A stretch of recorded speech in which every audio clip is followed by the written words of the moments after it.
Loughlin and Mossimo Giannulli are headed to Mexico. According to new court documents obtained by Access Hollywood, a judge has granted the couple permission to leave the country for a getaway to San Jose Del Cabo this June. They both cited the 5-day trip as a chance to, quote, spend time with their family.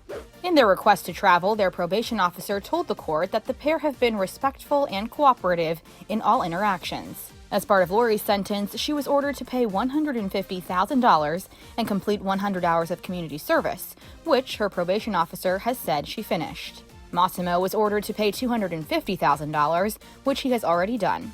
His probation officer said he is, quote, actively working on completing his community service requirements. Lori and Mossimo both pleaded guilty to one count of conspiracy to commit mail and wire fraud in 2020. The fashion designer also pleaded guilty to one count of honest services mail and wire fraud.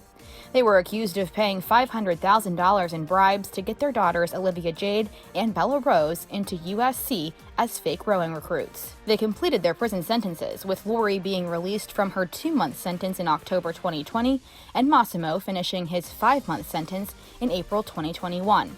The pair will remain under a 2-year probation period. Their daughter Olivia Jade discussed the family scandal during an appearance on Red Table Talk while Lori was still in jail.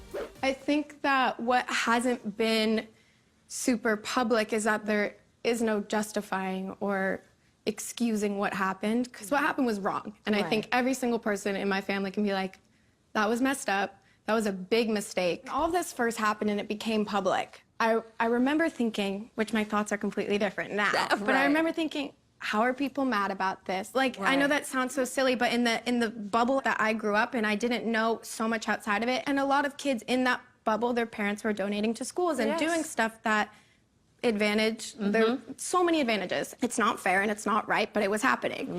And so when this first came out, I was like, I don't really understand what's wrong with this. Like, I'm not understanding. And that was important. Because what was going on looked like to you that it was just, this is what happens. Like, everybody does this. This is normal. But I didn't realize at the time that's privilege. I didn't put those two together. I was like, well, this is what everybody does. And my parents worked really hard and I don't understand, but that's not how it should be. And unfortunately, that's how it was.